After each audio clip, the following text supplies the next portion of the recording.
"Who is it?" came a voice, and it occurred to that a figure was moving somewhere inside the wall of smoke. "Please," I blurted, hardly coherent, "I'm sick, I need help." The figure was still a while, then moved forward, unshrouded by the blackness. I recognized immediately the bushman's old young face, at first unsmiling, squinting, then beaming, alert and wide-eyed on seeing me, as if to say, "I'm so glad you could make it." Here my memory falters. I know collapsed a few times, maybe I fainted, because the guy told me so. To this day I can't remember how we got into his hut, where I was splayed on an unstable stretcher bed and told to be still while he got something. Next thing I know, his dry old fingers are pressing something into my mouth, pills, and I swallow automatically. Then while his fingers are in there he sort of wriggle them about, they taste like shit, and starts hooting with laughter. Then a drink bottle nozzle, a drink of water to wash them down. I asked what it was, and he busied himself with something in a bag for what seemed like minutes before announcing tramadol. As the painkillers took effect I drifted in and out of sleep. When I once or twice woke, it was to see the man crouched at my side, working hard on the armpit, and a dull scraping noise but no feeling whatsoever. At his side I caught sight of the ugliest looking dog I'd ever seen in my life. It looked like it had crawled, full-formed out of the swamp matter, its body either wet or hairless, looking like black mats of folded leather. There was a loud noise of blunt objects grinding against each other, a sick pucking sound, and then the slow shloop of the length of roots being dragged out, some snapping off halfway out, where they dangled limp from bloody little holes under my arm. The sight made me nauseous, and I looked to the dog, its grisly mouth unfolding in a friendly smile, as he dropped the bulk in his hand into a bucket, where it hit with the soft hard wet sound of a hammer on a bunch of eggs wrapped in a wet towel. Promptly, tail wagging, the dog dipped its snout into the bucket, emerging seconds later, panting here, with the limp threaded mass in its jaws, its thick saliva running in with the blood as it crunched it up and in painful looking gulps began to down it. As it did so, noticed how its gums were crowded with little, dried out hole scars. I passed out. I came to sometime later that day. The shadows were slanted at a new angle, making deeper shades. It seemed to be late afternoon. The day was still boiling, but a strip of gray clouds hung in the otherwise abandoned sky. A constant stream of wetness poured out of my bare chest and arms, and I could feel it pooling underneath me. Groaning, I moved onto the one arm and nervously looked at the end results. There was a lot of blood and dirt, and no bandages.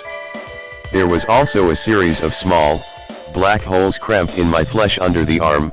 The hair, it seemed, had been uprooted with the stuff, each leaking a little stream of blood, baked into a light crust in the heat.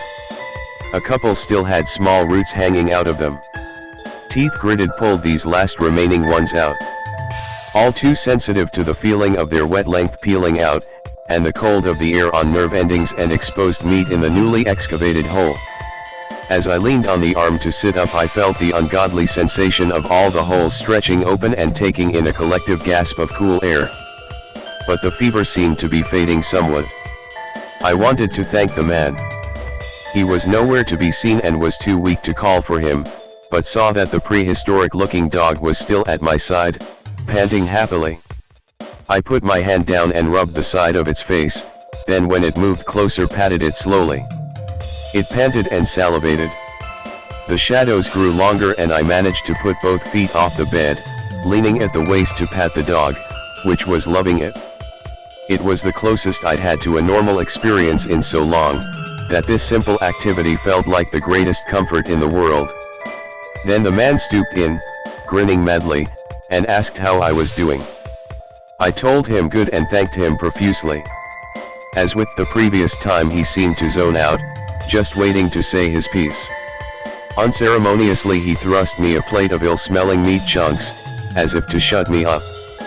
I was, and am to this day, a vegetarian, yet that rancid meat will probably always stand out in my mind as one of the best meals in my life.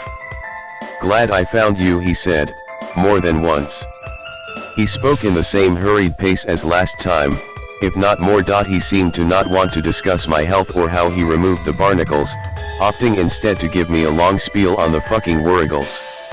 However, as he went on, it was clear he considered the barnacles just an extension of the wurgle phenomena, some kind of tactic they used or form they took. But it wasn't even that clearly defined. He connected patterns with all the enthusiasm of a conspiracy theorist, all the time chucking his dog little chunks of his plate, eating none himself. Somewhere in the distance a series of hoop sounds hollered. My ragged nerves demanded I jarringly stick out my head in that direction. The old guy just went on talking. I observed that the sky was quickly becoming more overcast. They were getting trickier, he said, but the end was so near. I asked how far it was to town. He didn't hear or care and gave me a stem look as he said he knew he was close now. He'd found pictures of her, he said, and his eyes lit up. He pulled 2 mud-caked volumes from his bag, and with practiced flipping opened them both to the pages he wanted to show me. I examined them. One was an old etching, or photograph, it was hard to tell, the other a woman's weekly magazine from a few years ago. In each he had drawn a hard circled around a face in the background, in both a woman, though clearly not the same person. But nodded regardless and said, "This is your wife." Now he stood up, his plate crashing onto the floor.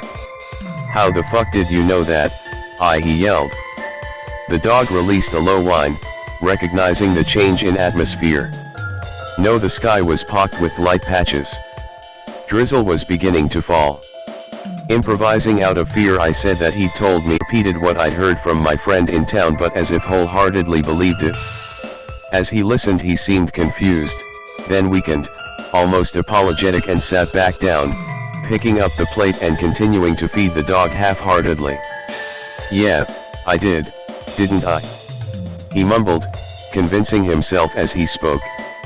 I realized he did not know how many days had passed since we'd met and struggled to bring the memory into clear focus, his face a picture of frustration. Then a light moved across his face and he was back to the big smiles and frantic speech. "They had her in a glass vault," he said, "in the middle of a carving out in a dry patch of woods. They used rituals, didn't play by our rules.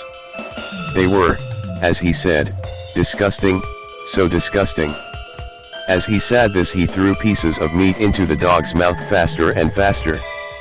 "At first I thought she was just getting old, seeing things," he said, "but then we found footprints heading to the house, none leading back. That's when I knew they were coming for her. And now they want me.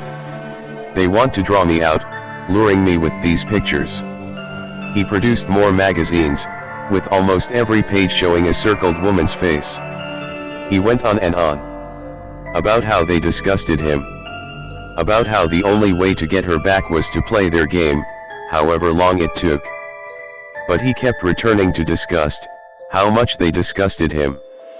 The rain beat harder and harder, dripping through the wide spaces in the roof of the hut, and it seemed to push him deeper into the spiral he was on, of talking about his disgust. Once he'd said it he couldn't shake it, and seemed to be unable to contain his disgust. Then he grabbed the dog's snout hard and yanked it head first towards me. "See that?" he shouted over the rain, thrusting the whining dog forward. "See what they do?" Forcibly, impervious to its attempts to wriggle away, he pulled its lips up and pointed out the hole-ridden gums. "See!" he screamed, more worked up than ever. The rain was splashing through quite strong now. His eyes were furious, he seemed not to notice as the dog cried and dug its claws into his hands, hard enough to draw blood. He had gripped its top and bottom lips hard and was screaming more and more, as if to drown out its cries. "See what they do," as he pulled the top and bottom jaws wide, wide open. "No," I said weakly as there was a little crack and the dog gave a long howl of pain and began wriggling harder and faster, batting its master's hands incessantly for him to stop. But he only pulled harder. "How disgusting it is." Even as I limply raised an arm to protest, a line of blood was forming at the sides of the dog's mouth. Its big wet eyes filled with pain as the edges of its mouth ripped and split further and further. It was going nuts now, howling for its life and striking over and over. But he lifted it off the ground and with a face of furious effort slowly wrenched the jaws apart.